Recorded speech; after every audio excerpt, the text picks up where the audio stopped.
Прывітанне, сябры! У жывым эфіры Белсату перадача «Дубой». З вами ведоўца Віталь Цыганкоў. «Дубой» – гэта дыскусія, спрэчка, аргументы, эмоцыі.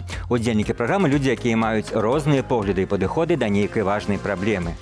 Тэма сённяшняга «Дубою» – ці беларусам для змены ўлады застаўся толькі адзін сілавы варыянт.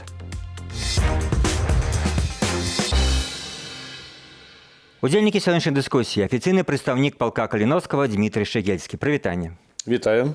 И правник Народного антикризисного управления Михаил Кирилюк. Добрый вечер. Добрый вечер. Коротко стратегічную позицию представим так. Беларусы вычерпали все магчымасці для негвалтоўнай змены ўлады. Цяперашні дыктатарскі рэжым магчыма зрынуць толькі сілавым шляхам, лічыць Дмітрый Шчагельскі. Вайна – гэта працяг палітыкі іншымі сродкамі. Не ваенныя спосабы, такія як эканамічныя санкцыі, праўная адказнасць і палітычны ціск на сёння не выкарыстаны нават на палову магчымага. Таму беларускія палітыкі абавязаны выкарыстаць усе сродкі на 100%, каб здабыць незалежнасць без вайны, заяўляе Михаил Кирилюк. Ну, але спачатку давайте паглядзім сюжэт Віталя Бабіна, які прадставіць тэму сённяшняга «Дубою». Бароніць Украіну ад расійскай агрэсіі, маюць палітычныя амбіцыі ды ставяць на мэту вызвалення Беларусі ад рэжыму Лукашэнкі. За 2 гады свайго існавання полк імя Кастуся Каліноўскага даказаў сваю баяздольнасць. Крамлёўская марыянетка Лукашенка баіцца нас. Яго гаспадар, Путін, жадае пашырыць вайну. І ў гэты раз адсядзецца ў баку не атрымаецца. Вайна закране кожнага. Лукашенка, спрабуючы прынізіць магчымасці каліноўцаў, тым не менш перыядычна надае ўвагу гэтаму вайсковаму фармаванню ў складзе збройных сілаў Украіны падчас сваіх прамоваў. Какой бы потешный этот полк ни был, но в его составе имеются радикально настроенные бойцы, которые как раз и ставят перед собой цель дестабилизацию обстановки в нашей стране. З'яўленне ў атачэнні Святланы Ціхановскай, сілавікоў Александра Азарова і Валерыя Сахашчыка, стварэнне за межамі Беларусі спартовых клубаў і харугваў, план перамога – усё гэта сведчыць пра тое, што апазіцыя разглядае сілавы сцэнар змены ўлады, калі ён можа быць задзеяны. У беларускім варыянце, мне здаецца, такі з відавочных фактараў, які мог бы да такога прывесці, гэта захад беларускаму войску пачынаюць уторгненне ва ўкраіну. У такім кантэксце бачылі гэта па сацыялогіі. Людзі чакаюць, што пэўная частка войска альбо перайдзе на бок Украіны, альбо так ці іначай выступіць супраць Лукашэнкі, ці дезертыруе, можа, са зброяй. Якую ролю ў гэтым выпадку можа адыграць полк Каліноўскага? Палітык Зянон Пазняк, які амаль з самога пачатку ўтварэння палка Каліноўскага заклікае падтрымліваць беларускіх добраахвотнікаў, звяртае ўвагу. Дзеля вызвалення Беларусі нашым суайчыннікам найперш трэба падтрымліваць Украіну. Самае галоўнае пытанне, каб Украіна перамагла, трэба дапамагаць. Без гэтага нічого не будзе. Ніякія перамовы, ніякія санкцыі, ніякія там іншыя справы, яны нічого не вырашаць. Вырашаецца на фронте. І эта магчымасць была яшчэ і ёсць. Украіна павінна перамагчы. Мордар павінен быць разбураны. Вот тады будзе і дэмакратыя, і свабода, і ўсё. І свабода Беларусь. Калі ж разглядаць варыянт зацяжной вайны ці нават заканчэння яе на карысці Расіі, ці можа полк Каліноўскага распачаць аперацыю вызвалення Беларусі ўжо цяпер? Палітычны аглядальнік радыё «Свабода» Юры Дракахруст вельмі сумняецца ў паспяховасці такой аперацыі ды звяртае ўвагу, што полк Каліноўскага мог бы дапамагчы вызваліць Беларусь толькі пры канкрэтных умовах. Яна плюс-мінус павінна аказацца ў такой сітуацыі, якой яна была, умоўна кажучы, у жніўні 2020 года. Вот сама по себе и в такой ситуации может быть як бы и гэтыя некалькі сотень рашучых хлопцаў могли бы оказать нейкі ўплыў на ситуацию. Аднак тое, што мірная рэвалюцыя не перамагла ў 2020-м, яшчэ не значыць, што наступная спроба дамагчыся пераменаў у Беларусі абавязкова будзе мець радыкальны характар, кажа каардынатар нашай візіі Вадзім Мажэйка. Пры гэтым магчымы сілавы сцэнар змены ўлады і ў выніку вайсковага ўнутранага перавароту. Тэарэтычна магчымыя розныя варыянты. І гэтыя розныя варыянты мірныя ці немірныя. Яны залежаць ад таго, як будуць абіраць дзейнічаць самыя розныя акторы, унутраныя палітычныя акторы, внешнія сілы іншыя краіны і таксама якія ў іх будуць рэсурсы. Пакуль жа, кажа эксперт, выглядае на тое, што амбіцыі на сілавы варыянт змены ўлады ў Беларусі у асобных палітыкаў ёсць, аднак рэсурсаў на гэта відавочна няма.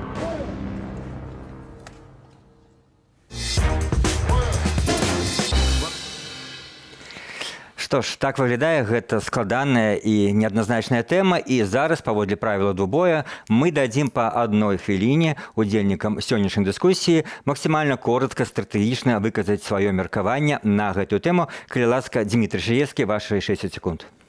Ну, па-першае, фактычна Лукашенко заўсёды існаваў і вёў палітыку ў парадыгме вайны.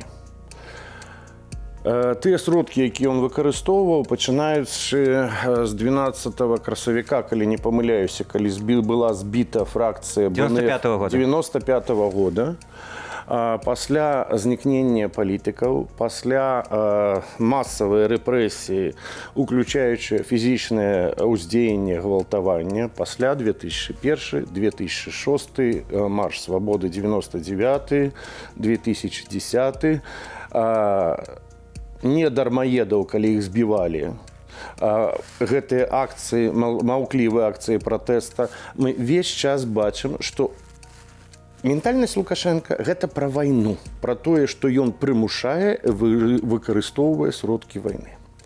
Да 2020 года можна было казаць пра тое, што можа быць гэта якая-то меншасць, можна бы там апазіцыя маргіналез, но ў 2020 годзе ўсе пабачылі, што гэта большасць. Я скончу, прашу прабачэння. Хвілінка закончилась. Хвілінка закончылася. Так, ну еще будет час. Я зразумела вашу думку. Лукашенко весь час воевал, и, адпаведна, І калі ў 2020 годзе, вы узгадаеце, ўсё, што было перад выбарчай кампаніяй, у яго была предвыбарчая кампанія, он патраціў 3 месяца, аб'язджаючы вайсковыя часткі, ОМОН, Следчы камітэт і ўсё астатняе. Ён рыхтаваўся да вайны. Ясно. Дякую, Дмитрий. Далей у нас не будзе абмежавання, вы сможете выказацца колькі хочаце, але зараз одна хвілінка Михаилу Кирлюку. Добрый вечер. Я згоден з Дмитрієм, що у нас там є Лукашенко, який використовує виключно воєнні методи для підтримки своєї влади, але ми ж не зв'язані політикою Лукашенка. І проблема не у Лукашенка самим, а у тим, що він тримається на підтримці Путіна. І проблема у тим, що з армією Путіна зараз не спішаються воювати у прямим лобовим супрацьстоянні ні армії США, ні армії Європейського Зв'язу.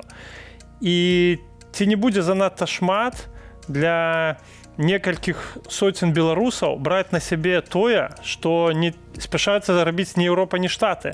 І тут, мне здаецца, мы можам рабіць на дыпламатычным полі, на эканамічным полі, на прававым полі, на медыйным полі шмат больш і, самае галоўнае, не рызыкуючы жыццямі беларусаў.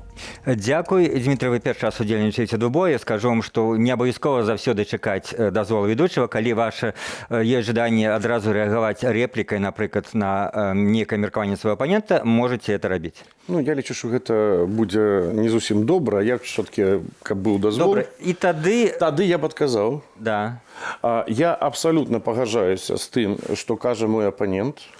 І калі мы кажам пра сілавы метад, гэта не значыць, што гэта выключна сілавы метад. Гэта тое, пра што казаў Драгахруст, спадар Драгахруст, што калі будзе сітуацыя, полк Каліноўскага казаў з гэта з самага пачатку. Адзін полк Каліноўскага не вырашыць гэтую задачу. Нам патрэбна рэвалюцыйная сітуацыя ўнутры краіны, ціск дыпламатычны, фінансавы, палітычны, юрыдычны, універсальная юрысдыкцыя і самая галоўная сітуацыя ў Расіі, якая б дасць магчымасць змяніць Лукашенка, таму што наш галоўны вораг беларусаў і беларускага народа гэта не Лукашенка і нават не Путін.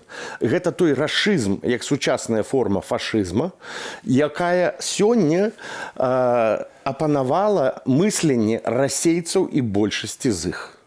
І толькі тады, калі вось усе гэтыя перадумовы складуцца, калі полк Каліноўскага і не толькі, і Харугві, і рэзерв, і перамога, і тая частка, якая ўнутры Беларусі будзе гатова да рашучых дзеяннях, у нас будуць магчымасці чагосьці дабіцца. Не гарантыі, але шанец. Але без гэтых сілавых дзеянняў у нас няма шанса. Зразумела. Полк Каліноўскага як, ну, скажем, апошнія кроплі ці той каменьчик, які падштурхне всю лавіну, которая готова уже будет сойти, это поможет. У жніўні 20-го, калі 300 тысяч чалавек стаялі каля палаца Лукашенко, 500 спартанцаў маглі вырашыць гэта рашэнне. Не факт, но маглі. Шанец быў.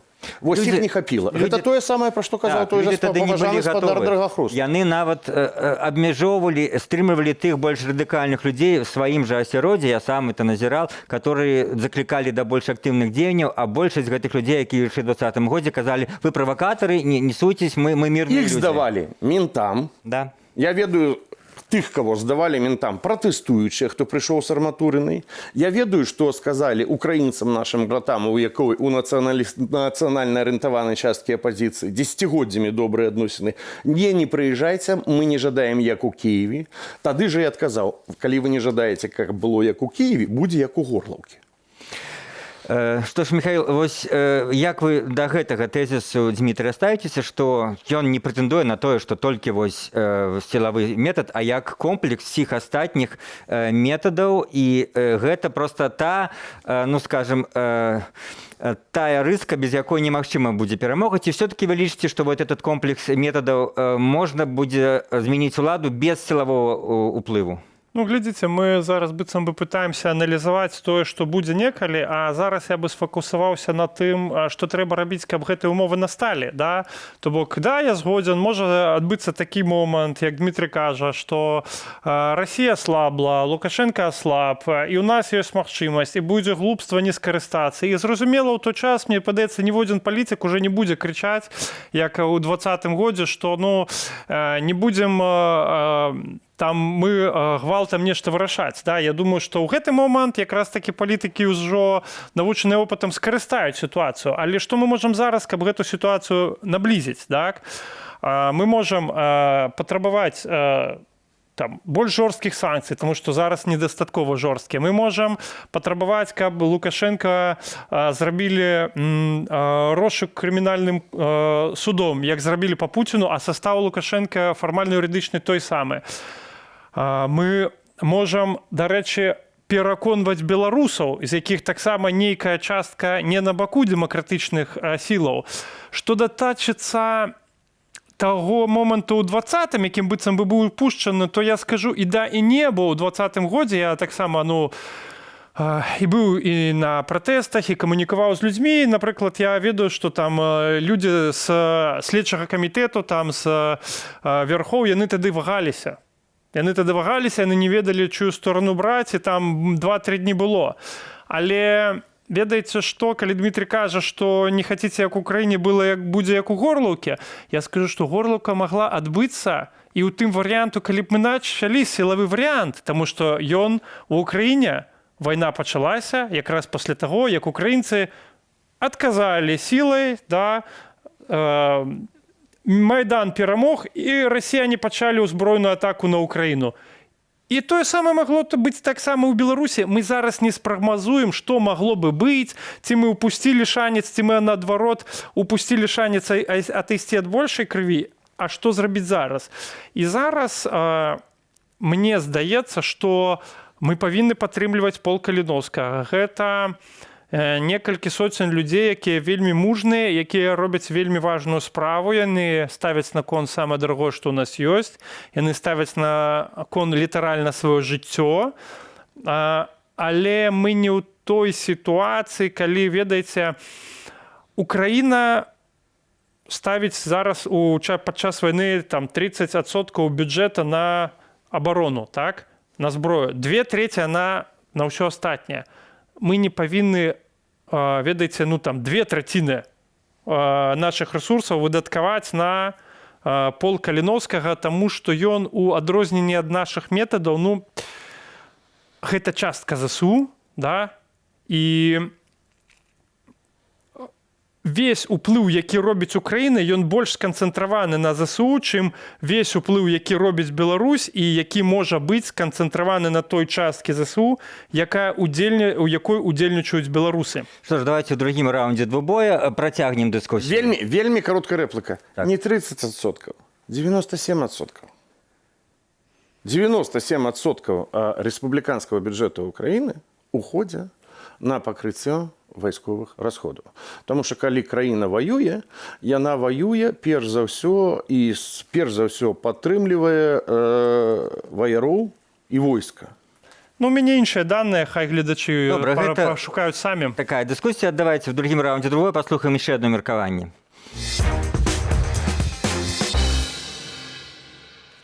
Змена ўлады мае адбывацца мірным шляхам і ў прававым полі. Так, прынамсі, мяркуе палітык, сябра каардынацыйнай рады Вольга Кавалькова. Паводле яе, цэлы варыянт супярэчыць дэмакратычным каштоўнасцям і азначае праліццё крыві. Я не бачу гэты сцэнар у сённяшніх умовах рэалістычным. Вось. І не хочацца, каб таксама загінулі людзі. І пра што мы кажам, у сённяшніх умовах людзі ў Беларусі не хочуць пра палітыку размаўляць. У мяне ёсць кантакты, людзі досыць абстрагуюцца зараз ад гэтай павесткі, на жаль. І таму трэба шукаць нейкія іншыя варыянты вырашэння гэтага канфлікту. І сіла можа быць жа не ў тым, у каго колькі зброі і хто больш моцна выражае сваю пазіцыю, да, і кажа, што вось мы зараз прыйдзем. А сіла можа быць у іншым, у аб'яднанні грамадства, у салідарнасці адзін з адным. І я думаю, што нам трэба шукаць нейкія трэція, іншыя спробы вырашаць гэтую сітуацыю, акрамя таго, што ўжо ёсць, і ці калісьці спрацавала. Ну вось Вольга Кавалькова, яна вельмі шчыры чалавек, яна кажа вслых тое, што, можа быць, не все палітыкі кажуць, але я ведаю такое скептычнае меркаванне. Ёсць у многіх да гэтага свайго варыянта, у некаторых, скажем так, палітыкаў в асяроддзі, напрыклад, вакол кабінета, в атачэнні Светланы Ціхановскай. І вось я хацеў бы, каб мы в другім раунце паговорылі пра гэтыя дзве рэчы. Першая рэалістычнасць варыянта, другая его ввогуле неабходнасць. Паколькі рэалістычнасць гэта адна тэма сілового варыянта ўдзелу, а другая ввогуле ці патрэбная, бо многія кажуць, што вось калі нават гэта адбудзецца, то гэта альбо грамадзянская вайна, нехарошы варыянт, альбо прыйдзе да ўлады на штыках, умоўна скажем, хунта, што таксама нехарошы варыянт. Першае, мне вельмі цікава, у нас ёсць гвалтоўны, не гвалтоўны, будзем шукаць трэці. Я ўсё паліталогіі пра такой не чуў. Гэта можа быць камбінаваны які-то, но он все роўна будзе ўключаць гвалтоўны кампанент. Другое, рэалістычнасць зараз нулевая. Пра тое, што кажа Вольга Кавалькова, людзі баяцца абмяркоўваць палітыку, пагаджаюся, падтрымліваю, але нам трэба рыхтавацца да наступнай крызы, прычым абавязкова гэтая крыза будзе мець шанец на поспех толькі тады, калі будзе паслабленая Расія. Дэ-факта Беларусь акупавана, Лукашенко марыянетка Крэмля, і калі ў Расіі знойдзецца армія, яна зойдзе ў Беларусь і падавіць любое паўстанне. Таму мы ўвесь час паўтаряем, асноўны вораг не Лукашенко, асноўны вораг нават не Путін, а рашызм і расійскі рэжым, і тотальны фашызм расейцаў, насельніцтва Расіі. 17 сакавіка праходзілі выбары ў Нью-Йорку. Я глядзеў на гэту чаргу, якая стаяла да консульства. Выборы прэзідэнта Расіі праходзілі в тым ліку ў Нью-Йорку. У Нью-Йорку, да. Ну, дзякуй. Значит, там был один протестовец, крымскі татарин з украінскім і крымска-татарскім сцягам. Ніводнага з тых, што стаяла ў гэтай чарге, ніяк не маркіравалі сябе як тыя, хто супраць Пуціна, не гледзячы на все байкі навальністаў. Ён хадзіў, спрабаваў выкрыкиваць лозунгі, ніхто яго не падтрымаў. І гэта людзі, якія расіяне, жывуць у Нью-Йорку, маюць абсалютны доступ да інфармацыі. Ім нічога не будзе за гэтага, але яны ўсе прыйшлі падтрымліваць Пуціна, таму што фашызм расійскі, рашызм, ён як был і ў Нямецчыне. Што лішні раз сказаць пра Расію, мы ўсё это ведаем. Як вот чакаць цяпер, калі пакуль всё гэта не пераломіцца хрыбет гэтаму, да гэтага ў Беларусі няма шансаў? Без пералома хрыбету рашызма ў Беларусі шансаў няма. Полк Каліновскага пра гэта казаў шмат разоў. Мы можам захапіць, напрыклад, там знесці Лукашенка, яшчэ нешта, но вельмі малаверагодна, што ўдасца ўтрымаць... Варыянт нейкай эвалюцыі, нейкіх зменаў, хаця бы нават выкліканых біялагічным станам Александра Лукашэнкі. Здохне ўрэшце рэшты, вы маеце на ўвазе. Ці адыдзе ад кіравання, скажем так. Вы не разглядаеце як, скажем, варыянт? Ён не адыдзе ад кіравання. Глядзіце, я хочу падтрымаць вас у тым, што праблема нават не Лукашенко і не Пуцін, а 100 мільёнаў расіян, для якіх нармальна ісці і забіваць суседнюю краіну людзей там за $2000, якія ім нічога дрэннага не зрабілі, да? І таксама тэзіс пра выбары мне падабаецца то, што вельмі цікавае даследаванне медузы, калі яны рабілі, што вось галаса за Пуціна падроблены, там не 80+%, а мы пералічылі матэматыка, графы 70, 65. І так глядзіш, ну, типа, а мне, беларусу, ўсё аднолькава, да, колькі вас. Вас больш... Чым мы адрозніваемся ў вачах вашых ад украінцаў? Калі мы заўтра скажам, што мы супраць Масквы, то таксама пойдуць нас забіваць. І гэта праблема. Але, глядзіце, у нас зараз ці ёсць вайсковы метад знішчыць гэтую праблему? Узброенае паўстанне. Як гэта было... 10 супраць 150? Нет. А як? Як гэта было ў расійскай імперыі ў 17 годзе, як гэта было пры ісламскай рэвалюцыі, як гэта было шмат у якіх лацінаамерыканскіх краінах, як гэта было ва В'етнаме падчас барацьбы, як гэта было ў Карэі. Але ці падтрымліваюць гэта большасць беларусаў? Што значыць падтрымліваюць гэта большасць беларусаў? Ну, тое, што... Ці гатовы яны ісці са зброяй і ўдзельнічаць? Не. Ці падтрымаюць яны знос Лукашэнкі? Так, я ўпэўнены. Ці будуць яны гатовы, што там некалькі сотен тысяч беларусаў загінуць у выніку вайны з Расіяй? Адкуль вы взялі гэтую цифру, гэтую лічбу 100 тысяч беларусаў? Паслухайце. Ну, таму што зараз колькі тысяч украінцаў загінула ў амаль такой жа вайне, вызванай амаль такім жа спосабам выйсці ўкраіны з-пад уплыву Расіі. Давайте не блытаць грамадзянскую вайну і вайну за незалежнасць. Бок мы лічым, што Расія не падтрымае. Нет, я ж адразу сказаў пра тое, што перадумова поспеху паслаблення Расіі і немагчымасць Расіі вмешацца ў гэтыя спадзеі ў Беларусі. Полк пра гэта казаў 110 разоў. Добра, тады... Калі мы кажам пра тое, што або перамовы з Лукашенко, або грамадзянская вайна. Грамадзянская вайна каго з кім?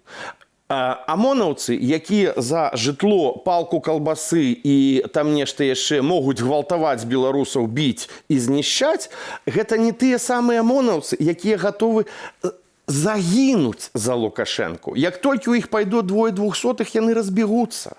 Войска на сённяшні дзень беларускае, яно з верагоднасцю 90% па нашым дадзеным будзе сидзець у казармах на жопе роўна і чакаць. Это не аксіома. Ведаеце, калі былі нешматлікія апозіцыйныя мітынгі, то нават апозіцыянеры, ну, скажем, до 2020 года, там пару тысяч збіралася, апозіцыянеры казалі, што міліцыянты ім кажуць, вось зберэцца вас 100 тысяч, мы перайдзем на ваш бок. І все казалі палітолагі, калі выйдзе на вуліцу 100 тысяч, все, рэжым рухне. Выйшла 300 тысяч. Не все, многія. Выйшла 300 тысяч, не рухнул. То бок не было для іх пагрозы, а была пагроза, яны перабеглі б ужо ў 20-м, каб пачаліся проста сутыкненні. Пры любой рэвалюцыі, як толькі вось тых гэтых катаў пачынаюць мачыць, яны не пераходзяць ніякі бок, яны хаваюцца. А вот ты ж разумныя палітолагі ў 20-м годзе тады нам даказвалі дзень за днём, што вось мірны пратэст, ён заўсёды чаму важны, што ён збірае больш людзей. Як толькі пачынаецца пратэст узброены, большасць людзей не хоча ў ім прымаць удзел, разбегаецца. Глядзіце, мы зараз абмяркоўваем, што будзе, калі Расія аслабне. І ў гэты момант я магу з вами згадзіцца, што там будзе лёгкая ўзброеная перамога. Магу сказаць, што можа будзе ўвогуле як пры развале Саюза, напэўна, усе помнуць, да, што все былі ў камуністычнай партыі, але ніхто іх не падтрымаў. Да? Але гэта... Сидела ўся Лубянка, глядела, як Дзяржынскага валілі. Ни одна сука з іх не выйшла. Депутаты Верховного Совета Беларуси на 84% коммунисты проголосовали за заборону коммунистичной партии и за бел чорно-белый стяг. Але вось я да чаго хочу давесці, што гэта пакуль мы абмяркоўваем там стан краіны праз X месяцаў і год, і колькі на это патрэбіцца, ні адзін палітолог не адкажа. Я кажу пра што? Што мы можам папасць, вось зараз, калі мы, напрыклад, усе палітыкі падтрымаюць вашу гіпатэтычна ідэальную сітуацыю, да, зараз усе палітыкі сказалі, вы абсолютно правы, мы адкідваем усе нашы справы, укладваемся на 100%, каб падтрымліваць полк Каліновскага, военны переворот і там узброена і ўсё. Што адбываецца з боку гледжання там сярэдняга беларуса не надта ўключаны ў гэта пратэсты. Ёсць Лукашенко, які кажа, што вось глядзіце, вайна вакол, я не пусціў вайну ў Беларусь. І вось ёсць дэмакратычныя сілы, якія кажуць, мы хацім, каб тут са зброяй адабраць уладу ў Лукашенка. І атрымліваецца вельмі дрэнна то, што Лукашенко міратворец, мы хацім вайну ў Беларусь, і гэта поўнасцю неправда, і гэта поўнасцю нас робіць нейкімі, ну, ведаеце, не вельмі людзьмі, якія жадаюць добра беларусам быццам бы. Вы зараз агучваеце тое, што кажа лукашэнкаўская прапаганда. Да, і я хачу, каб мы маглі гэтаму супрацьстаяць. Калі мы кажам, што наша асноўная задача падрыхтоўка да ўзброенага паўстання, як апошняга метада, да якога вымушана прыбегнуць народ в умовах тыраніі ў адпаведнасці з дэкларацыяй Арганізацыі Аб'яднаных Нацый. І амерыканскай канстытуцыі. І амерыканская канстытуцыя, но амерыканская канстытуцыя нам не ўказ. Значыць, тым не менш, якія інструменты для гэтага патрэбны. Перш за ўсё, інструмент, які для гэтага патрэбны, як паказвае досвед тэорыі рэвалюцыі, гэта інфармацыйная праца з насельніцтвам.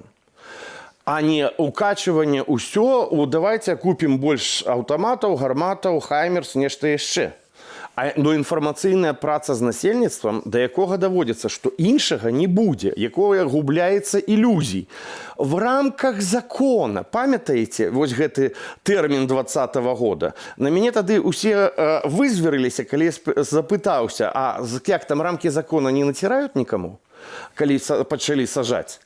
Значыць, і казаць людзям праўду, што або вы сидзіце дома, як Прыгерман калісьці казаў перад 20-м. Што ён сказаў? Шукайце прастор свабоды пасярэдзіне несвабоды, таму што калі вы выйдзеце, вы разбудзеце зверя. Які вас пакусае. Які вас пакусае. І я з ім абсалютна пагаджаўся, но я казаў з его ацэнкі іншы выхад. Калі вы выйдзеце, то вы павінны быць гатовы забіць гэтага зверя, таму што калі вы яго не заб'ёце, ён вас пакусае. А народ не был готов. А народ не...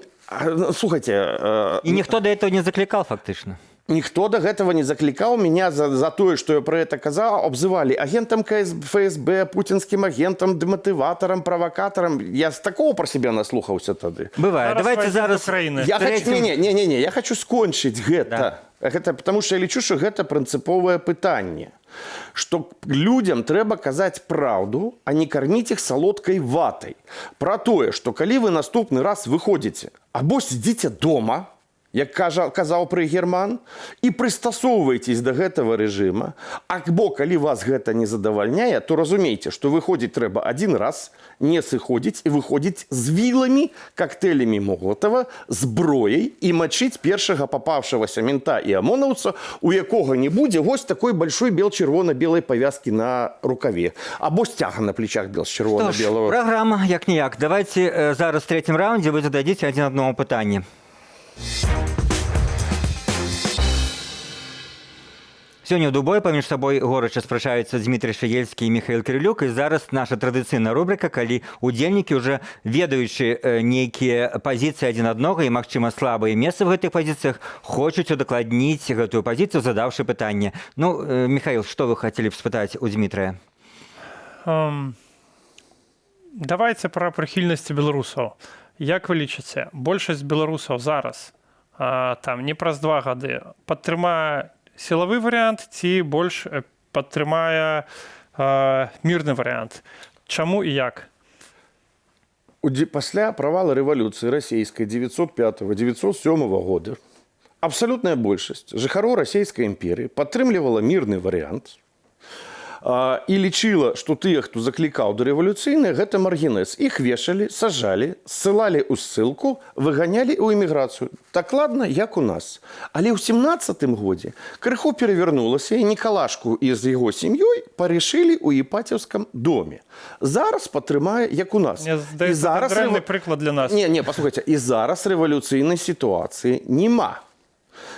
Но гэта не значыць, што яна не ўзнікне, і трэба рыхтавацца і рыхтаваць гэтую сітуацыю, хаця ніколі ніводная пазіцыя рэвалюцыйную сітуацыю не зрабіла, но та, якая была гатова, змагла скарыстацца.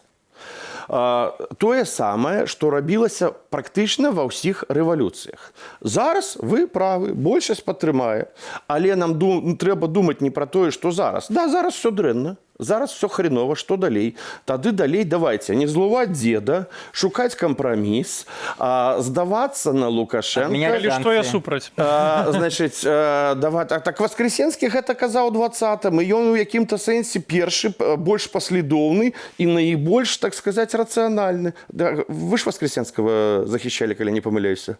Я яго абараняў.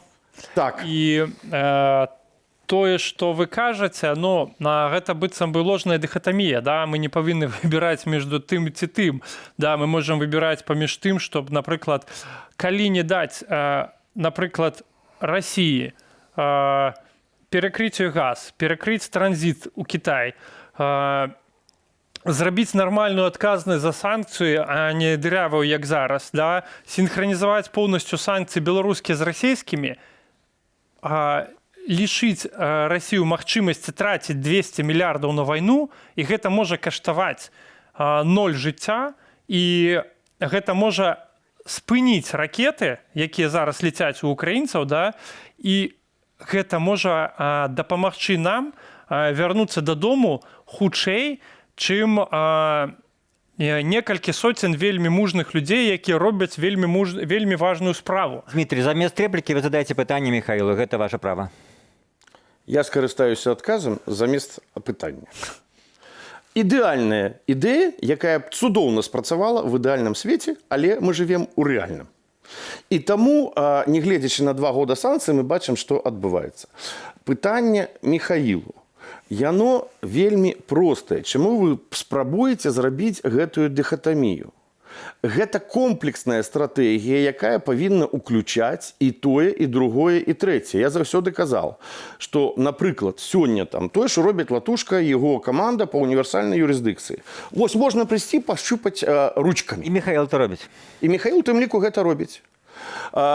Вынікі не супер. Может быть, пытание в том, что приоритетом з'является. Все вы кажете про комплекс всех этих заходов, вы тут згодные. Але вы не згодные, поміж вами идет дискуссия, что приоритетом. Для вас приоритет силовы, для Михаила это не приоритет. Силовы – гэта не некалькі сотняў хлопцаў. Силовы – гэта комплексны, где есть и некалькі тысяч, и есть некалькі тысяч у Европе, и есть у Беларусі, и самое галоўнае информационный компонент, які кажа людям, и не подманывая их сказками.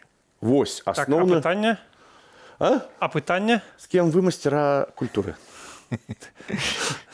Так, переформулируйте. Окей, с кем вы майстры права? Я у вас, як праўнік, падтрымліваю то, што ёсць права на неабходную самаабарону, ёсць права абараняць сябе ад заведама незаконных дзеянняў паліцыі, да? І калі там паліцыя ідзе на свядомае парушэнне, гэта вядома, то зараз мы можам проста абгрунтаваць гэты шаг, гэты крок, што ёсць, дарэчы, Ціхановская, за якую аддала галасы большасць беларусаў, да? І мы верым, што там беларуская армія і паліцыя, там міліцыя павінна выконваць больш загады Ціхановскай, чым Лукашенко. Калі яна гэта не робіць, мы павінны адказваць адпаведным чынам. Але у мяне другі тэзіс. Ведаеце, такі просты... Вось гэтага тэзіса вельмі коротка. Чаму Ціхановская не аддала загад паліцыі, міліцыі, арміі, КГБ і ўсім астатнім арыштаваць Лукашенка? І калі б гэты загад быў бы невыкананым. Нет, і вось калі бы ён быў невыкананы, стала б з прававой кропкі зору зразумела, што яны робяць неправавыя рэчы і вывелі бы ўсю гэтую толпу. А калі думаеце, лепей усяго было бы даць такі заказ? Приказ. Маё меркаванне 14, 15, 16 жніўня. Слушайте, она в тот момент была еще, скажем, не в таким политичном стане. Она ладно. просто была разгублена, она приехала в Вильню, она, насколько я ведаю, она не была еще здольной до таких. Мне вельмі жаль, меня запыталіся не про что здольна, а калі лепш. Калі лепш. Добра, я сказал на гэтае пытанне. Вырашальныя дні, да. Мне цікава было вас пачуць, але я на што хочу звярнуць увагу. Калі пачалася вайна, а гэта, напэўна, больш, напэўна, радыкальная кропка для Беларусі можа быць, чым пратэсты 20-го, да, Там же звярталіся да беларускай арміі ўсе. І Сакашчык звяртаўся, мне падаецца, і Ціхановская звярталася, і Латушка звярталіся. Хто... З чым? Ну, Чым з чым, звярталіся? каб яны... Каб армія не шла стріляць украінців. Армія не шла, ніхто її не послав. Ну, глядзіце, ведаеце, што... Гэта як бы і было выканана. Я хочу довести, вось ведаеце, як это старая сказка про маленького принца. Если я, генерал, скажу солнцу закатиться раньше на 2 часа, а солнце это не выполнит, то кто дурак, я или тот, кто это не выполнил, да? Так вот, ну не надо отдавать приказы, які не будуць выкананы. Ну гэта, мне падаецца, відавочна. І глядзіце, маё пытанне, а што эканамічна больш магчыма у нашай сітуацыі? Военны шлях развіваць ці мірны? Причем здесь экономично больше магчыма? Ну, таму што ўсё патрабуе рэсурсаў, дроны платныя, ведаеце, і нават реклама ў Google, каб твою прамову убачылі, зараз яна таксама платная. Як мы тут все, хто, ну, скажем, за межой прихильники демократии, як мы можем допомогти военному шляху? Я разумею, я доначу на ВСУ, я разумею, что Захад добра дае бабло на культуру, СМИ, медыйку, бла-бла-бла, но толькі не на мілітарнае і парамілітарнае. Таму, сыходзячы з таго, што калі вы працуеце на грошы Захада і выконваеце загады Захада і ў якім-то сэнсе з'яўляецеся тады марыянеткамі Захада, то эканамічна больш магчыма тая праграма, якую прапануеце.